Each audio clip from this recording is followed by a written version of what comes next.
Is this Daniel Brooks? The voice was older, raspy, like someone who had been smoking for 40 years.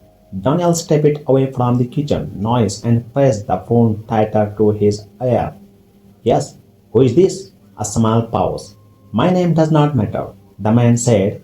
What matters is that I used to own your house and theirs. Something you need to know. Daniel looked around the living room, fresh paint, half opened box, the smell of new wood polish. It was supposed to be a good day, a celebration. What is it? Daniel asked. There's camera, the man said calmly, hidden in setting above the master bedroom. I forgot to remove it. It's still sensed to my cloud account. It's still recording. Daniel felt the air leave his laugh. That's not funny, he whispered. I am not joking. And before you panic, don't tell your wife. Come alone. I will show you everything. This is not threat. The man added softly.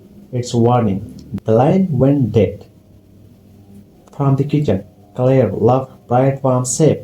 Her sister was testing her about finally become a home owner.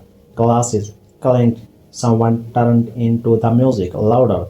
Daniel forced himself to walk back inside. Everything okay? Claire asked. Smiling, yeah, he said too quickly. Just a work thing. He hated how easily the lie came out. He looked up at the ceiling without meaning to. Smooth white paint. A small smoke detector in the corner. Was it in there? His skin started to crawl. Hi, Claire said gently. You look pale. I forgot something at the hardware store. He replied, I will beg you in a bed. Another lie. She nodded, trusting him completely. Daniel grabbed his keys and stepped outside. The late afternoon sun felt colder than it should have. As he drove away, the house grew smaller in his rearview mirror. He told himself it was probably a sick joke, a scam, a prank, but the man knew his name, knew the house, knew exactly where the bedroom was, and one question would not leave his mind. If the camera was still recording, what had it already seen? He clicked play, my living room, my wife, and a folder of papers. That would destroy me. The old man's house sat at the end of a quiet street, a faded bungalow with peeling paint and dry grass. It felt forgotten. Daniel knocked once. The door opened slowly. The man was then, shaking hand, tired eyes. I did not mean for it to go this far, he said as he led Daniel inside. A small laptop waited on the kitchen table. He opened a folder labeled by date. Tuesday, the old man whispered. You were at work? He clicked play. Daniel's living room filled the screen. Claire sat on the couch, her mother beside her, and Gina, her sister, holding a glass of wine. They were laughing. Once the coffee table was a folder, Claire opened it carefully. Paper of attorney papers. Daniel leaned closer to the screen. There's his signature, Gina asked. Claire smiled. Close enough. He never checked anything. Her mother nodded. Once the fonts moved, he would not even understand what happened. Daniel just typed. Claire flavored another page. We sell the house, transfer the saving. After that, we cut him up. And if he fight, Gina asked. Claire took a slow sip of wine. He won. He trusted me. The video ended. The room felt silent and heavy. Daniel could not breathe for a second. She forgot my name, he said quietly. The old man nodded. There's more are you back up to? Daniel swallowed, the rage rising in his throat. I need the full file, he said. When Daniel drove home, the sky was dark. He sat in the car for a moment before going inside. Claire opened the door with a bright smile. You are back.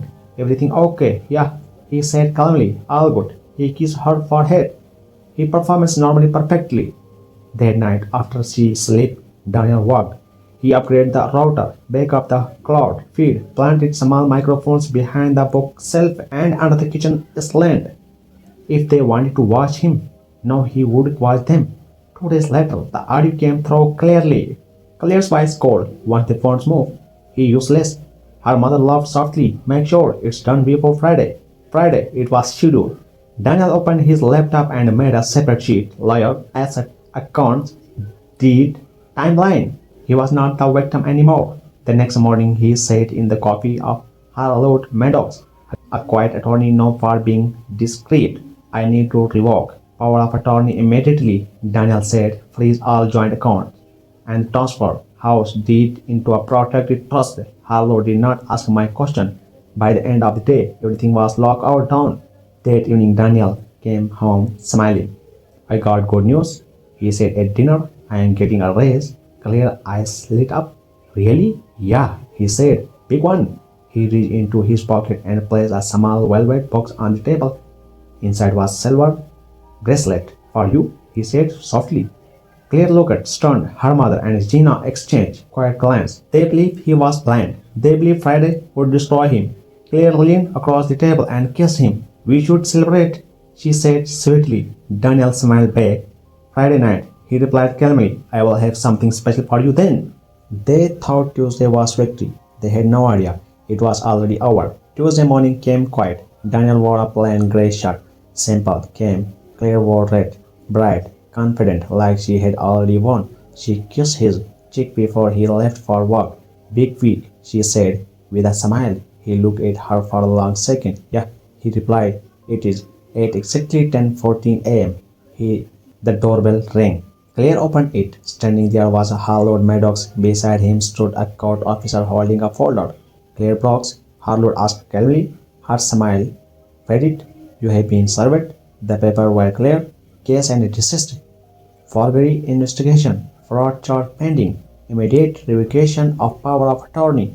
By 10:30 a.m., the joint account was frozen. By 11 a.m., the host deed transfer attempt was flagged as criminal. By noon, her phone would not stop ringing. Her mother called first. What happened? The bank locked everything? Gina called next. They said it fraud. Daniel walked in at 1:15 p.m. Came steady. Claire stood in the living room, shaking. You knew, she whispered. Daniel placed a small silver bracelet on the table, the one he had given her. I will take that back, he said quietly. Then he placed a USB drive beside it. Full audio, full video, every word. Her face turned pale. You were planning how to cut me out, Daniel said evenly. I took back everything first. By sunset, suitcase sat on the cup. Her mother left first, angry, silent. Gina followed carrying. Claire was lost. Mascara ran down her face. The red dress did not look powerful anymore. You ran me, she said weakly. Daniel shook his head. No, you did. The door closed behind her. But Daniel was not finished. The next morning in a downtown boardroom at Wilkins and Rowe, formal complaint was filed. Forgery, fraud, ethical violation. Claire Law's license was support for review. Her career, the one she valued more than their marriage, began to collapse.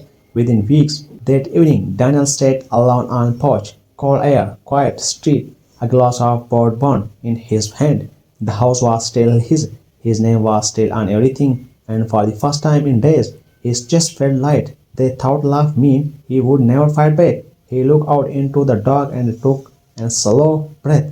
He did not just fight, he won. Don't forget to subscribe, like and leave a comments below so we can meet again in the next video. See you in the next story.